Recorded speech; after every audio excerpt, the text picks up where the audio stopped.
if we don't even know what being an American is, how can we get to the next point of what kind of American you're? We got to figure out what being an American is.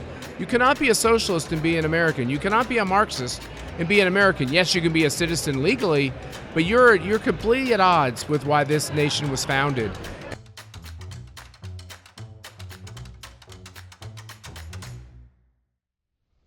My guest today is Matt Schlapp, the chairman of the Conservative Political Action Coalition. Matt, thank you so much for joining us Great today. to be with you again. Thanks for being at CPAC. So we'd love if you could explain for us the theme of CPAC this year. It's Awake, Not Woke, right? Yeah, awake, not woke, because from my perspective, we've always talked about public policy options at CPAC. Certainly the Heritage Foundation understands how important that is, but things have gotten so bad that the battle line has receded to this whole idea about whether America is even a good thing. And because we haven't been teaching history to kids for a couple of generations, people don't even know the history, so they can manipulate the history. And so we're going back to the basics here at this year's CPAC. And, you know, Republicans have only recently begun leaning into the culture wars. Why do you think that is? Because they got used to failing, and it makes them nervous. And you go to a cocktail party and you might offend somebody. And I think now that everyone's been so canceled, you know, if you're a Christian, if you're white, if you're male, if you're old, if you're straight, if you're successful, you know, all those things are privileged now, and they're told you don't have a voice. And I think people have had enough, and so they're willing to.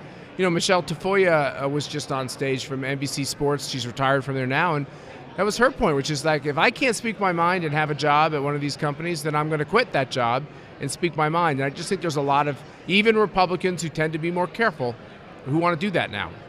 That's really interesting. Well, I'd love to point to you. I keep seeing this video. It's kind of an old video, but a lot of conservative commentators have been sharing it due to these developments with Russia and Ukraine, of the Russian military prepping for war. And then it's contrasted with this ad from the United States about a young girl who has lesbian parents, and she's in a sorority, and she's joining the American military.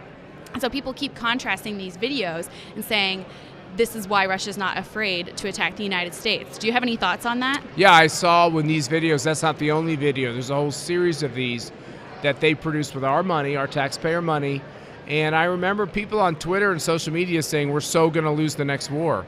You know, when you, there's a purpose for the military. The great Rush Limbaugh used to say the purpose of the military is to break things and kill people.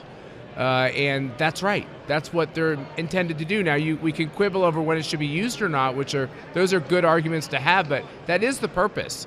The purpose is not to fight white rage or to be a home for people who have, you know, gender confusion or gender issues. Or, you know, I think one of the things that the President Trump did that was the best was decide that, like, if you want to be adult and you want to be trans and you want to have an operation, I think you should be able to do all that, but you should pay for it. And if the military, if it becomes very expensive to have you in the military because you got to get all these chemicals and everything else, then you probably shouldn't be in the military. Right. Like, we got to start using common sense again. And if a culture war means that we turn on our brains and use common sense, then I'm all for the culture war. So do you think that most Americans are on board with this? Do you think they're becoming disillusioned with woke ideology? I think that our coalition is less Republican and just more American. I don't use the word conservative as much as I used to. Okay. Because I think conservative is what kind of American you are, by and large, at least in this country. And if we don't even know what being an American is, how can we get to the next point of what kind of American you're? We got to figure out what being an American is. You cannot be a socialist and be an American. You cannot be a Marxist and be an American. Yes, you can be a citizen legally, but you're completely at odds with why this nation was founded. And that is our biggest problem. There is no kind of coming together or truce on this question of this leftist radicalism. There's no compromise. We have to make it stop. And it starts with us being able to speak again. Do you have any advice for young people trying to navigate the politics of today, the hypersexualized culture and woke ideology? Well, you know, I got 5 kids. My oldest is my body person. The number 2, Katerina, is my wife's body person. Our kids come to CPAC. They travel with us. They do a lot of politics. They probably hate some parts of it. They might grow up to have different opinions, than their parents, but they need to know that they're loved.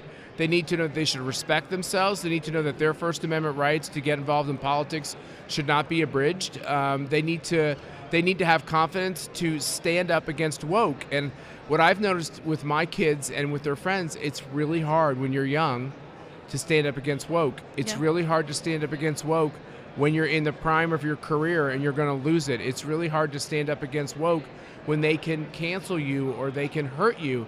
And so that's kept us all at bay. We're all cowering in corners.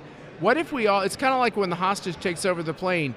If every passenger stands up, as they did on that famous flight in Shanksville, PA, and runs towards the hostage, you can take down the hostage. Right. In a sense, these cancel culturalists are holding us all hostage. Why don't we all stand up together and overwhelm them? All right. Well, Matt, thank you so much. We're so grateful for you for being with here. Are you having fun today? We're having so much fun. Anything you need? Nope, we're good. All right, that's awesome. All right, thank you. Thank you.